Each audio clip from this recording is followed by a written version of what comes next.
Assalamualaikum warahmatullahi wabarakatuh. Hai, berjumpa kembali dengan Ibu Aisyah, guru mata pelajaran IPA di SMP 1 Pendalian. Apa kabar anak-anak Ibu? Ibu doakan semua dalam keadaan sehat ya. Wah, hari ini adalah hari pertama kita di semester genap pelajaran IPA. Kali ini kita akan membahas seperti saya sebelumnya, yaitu adalah sistem organisasi kehidupan makhluk hidup. Wah, ini pelajaran yang sangat seru sekali ya.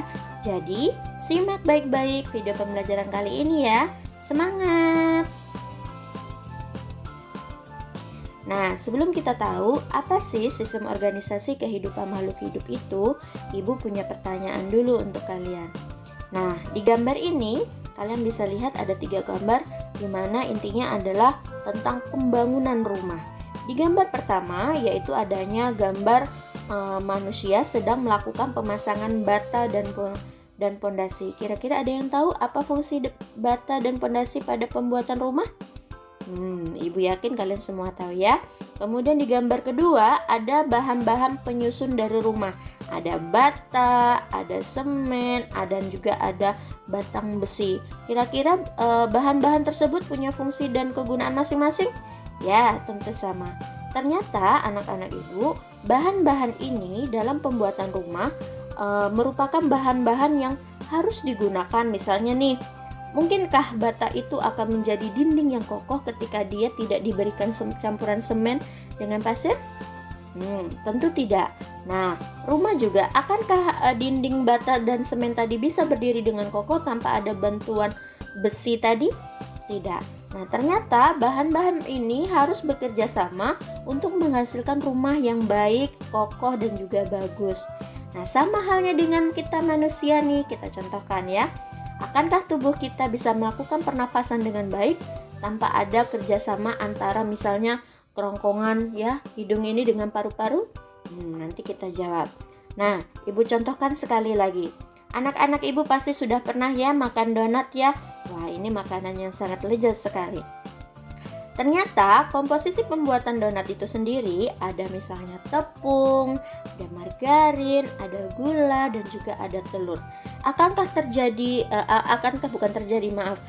tercipta donat yang sangat lezat ketika bahan-bahan ini kita gabungkan tanpa dikasih misalnya gula? Wah, donatnya tidak akan terasa manis, jadi agak kurang. Ternyata bahan-bahan ini tidak boleh kurang sayang, harus dilengkapi semuanya agar tercipta donat yang lezat. Nah, sama halnya dengan kita manusia. Nah, tadi di materi pertama tadi di judulnya kita membahas mengenai sistem organisasi kehidupan makhluk hidup. Apa sih ya kira-kira organisme itu? Ternyata organisme merupakan bagian hierarki struktur makhluk hidup yang membentuk organisasi kehidupan.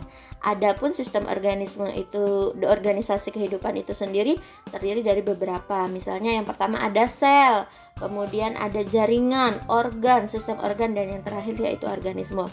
Terlihat ya di gambar itu ada sel, kemudian sel menjadi jaringan, jaringan organ, dan selanjutnya. Nah, di sini untuk pertemuan pertama ini Ibu akan membahas secara mendasar saja, karena untuk pertemuan pertama ini anak-anak Ibu hanya diinginkan untuk bisa mengetahui apa sajakah sistem organisasi kehidupan itu sendiri. Yang pertama sel. Sel itu merupakan unit struktural dan fungsional makhluk hidup.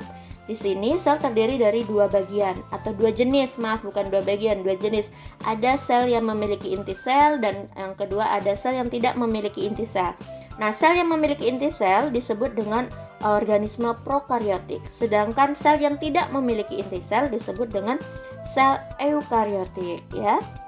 Selanjutnya yaitu jaringan.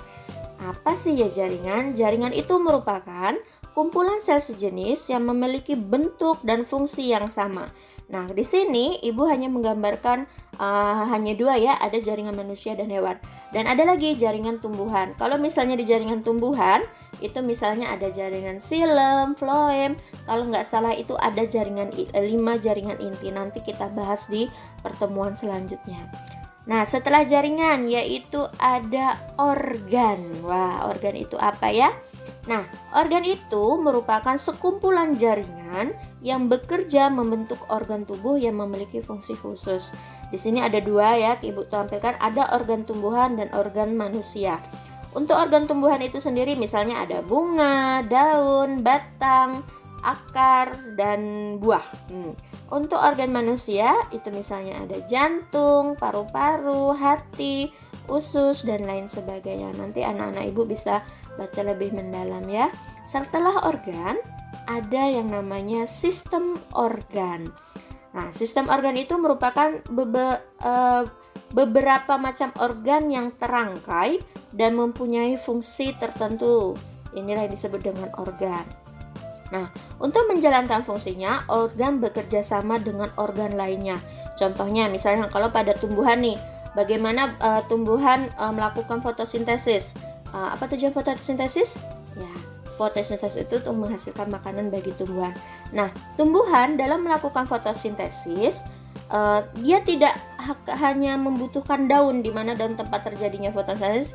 Ternyata tumbuhan membutuhkan akar dan juga akar dan daun ya. Jadi di sini fotosintesis ini tidak terjadi cuma di daun saja, dia juga memerlukan organ lain yang disebut dengan akar. Nah, selanjutnya yang terakhir yaitu organisme. Organisme ini adalah kumpulan sistem organ akan membentuk suatu organisme. Organisme itu seperti kita, makhluk hidup, manusia, hewan, tumbuhan, dan lain sebagainya. Nah, ketika suatu organisme ini ada sistem organnya yang terganggu, maka kehidupannya juga akan terganggu. Misalnya nih, kita pernah dengar misalnya penyakit ginjalnya sudah kurang sehat, apa yang terjadi? Orang tersebut akan dalam kehidupannya, organisme tersebut akan mengalami gangguan-gangguan atau kelemahan-kelemahan dalam kehidupannya ya. Nah, itu tadi materinya. Nah, untuk pertemuan pertama ini, Ibu memberikan tugas. Di sini Ibu kasih latihan soal. Di sini Ibu punya 2 soal. Soal yang pertama, mohon anak-anak Ibu lengkapi gambar yang ini. Di sini Ibu punya gambar tumbuhan. Silahkan anak-anak Ibu lengkapi. Nomor 1 apa, 2 apa, 3 apa, dan seterusnya. Kemudian yang kedua, gambarnya ini adalah gambar sistem organ pada makhluk hidupnya, yaitu manusia. Silahkan anak-anak Ibu jawab nomor 1-nya apa, 2 apa, 3 apa. Dan lebih baik, alangkah lebih baiknya ketika anak-anak Ibu menjawab nanti, digambar sekalian. Digambar, kemudian kasih nomornya, kasih penjelasannya apa. Silahkan nanti anak-anak Ibu foto hasil kerjanya dan kirimkan ke WA atau Messenger pribadi Ibu. Oke, terima kasih. Cukup sekian pembelajaran hari ini. Ibu akhiri, wabillahi taufiq wal hidayah. Wassalamualaikum warahmatullahi wabarakatuh. Dadah.